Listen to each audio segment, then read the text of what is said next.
All right, hey, what is up, guys? Welcome back to another video. Today, I have a pretty cool guest for you guys. Pretty interesting story my man Erik over here has for you guys. Definitely stick around for the entire thing because he's going to give some advice on how to kind of avoid these situations, because obviously when we're meeting with people on apps like OfferUp, LetGo, Facebook Marketplace, people can get really dumb sketchy. So there's definitely a lot of things you need to take into account before going into meetups. And he'll explain what happened. I'll let him introduce himself.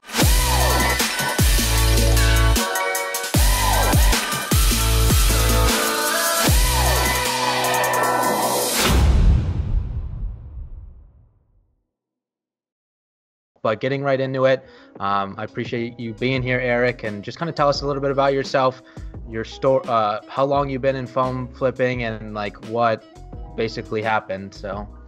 All right. So I live in Edmonton, Alberta, up in Canada, and I started phone flipping January 1st. Was actually the first day I did it. I actually went and sold. Like, I have some toys behind me here. I went and got toys from my parents' house, sold them to get like $200. Went out and bought an iPhone 6s, silver, I think it was, and then just went on from there.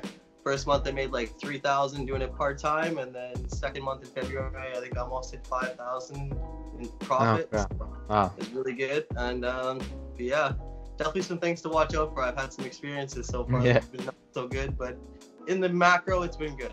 So good. Okay, and then obviously we're here filming this because of your experience. So just kind of walk us from point A to all the way end. What basically happened?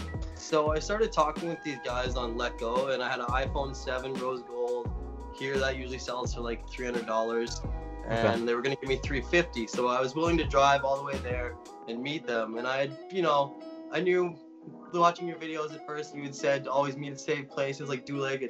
Here we have Tim Hortons or PlayStation. But I guess I got complacent, a little greedy. I wanted the money. And I went and just met this guy at a house. It was 2 o'clock in the afternoon on a Saturday. And he told me to message him when I was 5 minutes away. I arrived at the house, walked up to it, knocked on the door. No one was home. So I walked back out to my vehicle. As soon as I sat down in my vehicle, I saw two people walking up behind my vehicle. So I got out, showed him the phone. It was a normal meetup at that point.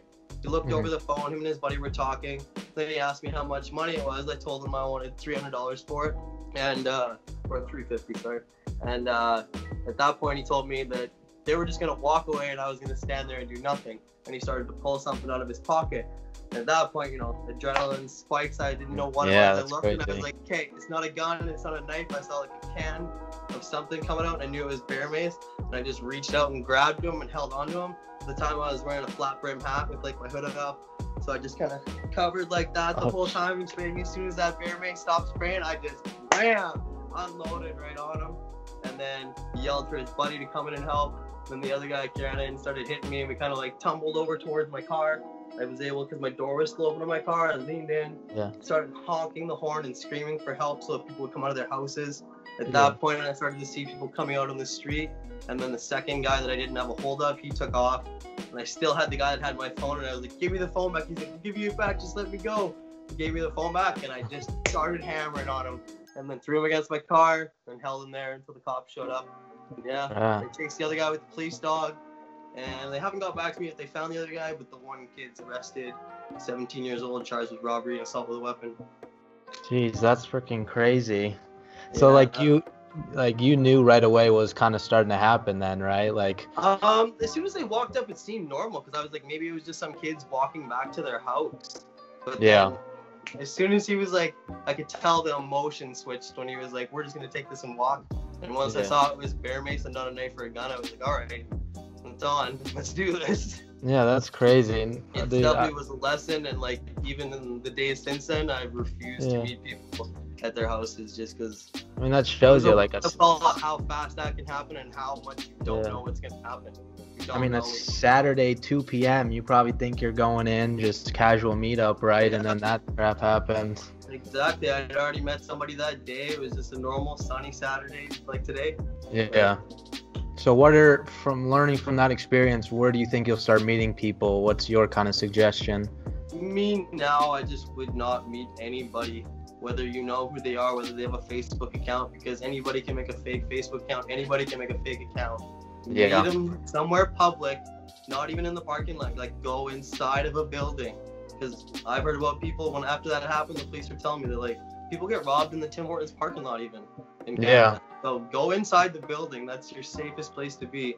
Somewhere Yeah. with cameras and other people. Yeah, I think It's not worth I have a little bit of money you're gonna get. yeah, no, Someone's it's not willing worth to it in the meet long you, then run. they're gonna rob you. No, yeah. I mean, I admit I make that mistake. Like I've been fortunate where nothing's happened. I had once where a guy took off a phone and ran and police report or whatever, and I met inside a Walmart at the front, like cameras from the cashiers and everything, and he didn't even care. Like it was super sketchy, and I don't even think the guy got booked for it, and I literally had his pictures or whatever. So it's like you realize it's just not worth it in the end. It was like $200 phone. I was like, dude, like, all right, good for you. Like, what are you gonna do with it? Like, whatever. That was but the fun part. Those kids, like on LetGo, I had all my phones up there, and they wanted my iPhone 7 that was $300, and I had 8 plus, another 8. Like, they could have at least stole a good phone. I know, right?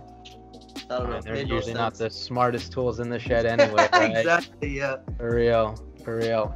All right, well, pretty much for anybody watching the video, if you could, Erik, give one piece of advice from taking away, whether it's something you've already said, but one piece of advice you take from it for anybody to kind of put into their phone flipping game so they're also keep safe and this doesn't happen to them. It's just not worth it. If somebody doesn't want to meet you somewhere safe, then they're not a safe person to meet. And to do it just for that little bit of money, you're putting so much risk. Because I don't know, sorry I started there. No, very good. But yeah, anybody could just shoot you here over a $200 phone. So why put yourself at risk for it when you can do it in a safe way? It's not worth the money. Yeah. So like for me, like from now on, like I've gotten pretty safe, especially since I heard your story. Like whether I always inside a McDonald's, it's Starbucks, I really like carrier stores. You don't need to, but always inside somewhere, right? And like the amount of times somebody's told me, can you just come outside? Can you come by my car? I'm just sitting here. I don't want to come in. It's like, I'm going to sit here until you leave, like literally. And one thing a lot of people don't think about too is something that I started doing a couple months ago is like, I never will walk out with the person. I always act like I'm doing something.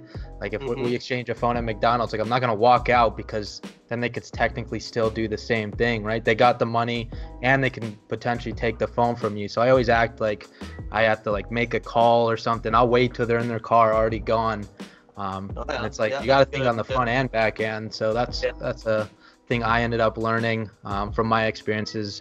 But Erik, I appreciate you being here. I hope everything kind of worked out. You're not too hurting that much from the bear mace. I didn't even know what that was until you told me about it. Terrible, man. The next 24 hours, it was like I had first-degree burns all over my face and my hands. I sat here like with my hands in a jug of almond milk, just washing my hands with almond milk because I couldn't play video games. Yeah.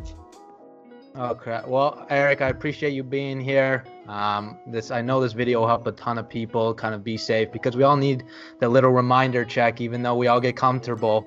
It could happen every single one of us, whether in Edmonton, Alberta or Phoenix, Arizona. There's always people out there. So I appreciate you guys if you made it this far in the video. If you did enjoy the story, please take away something from this. If you did enjoy the video, definitely give it a thumbs up.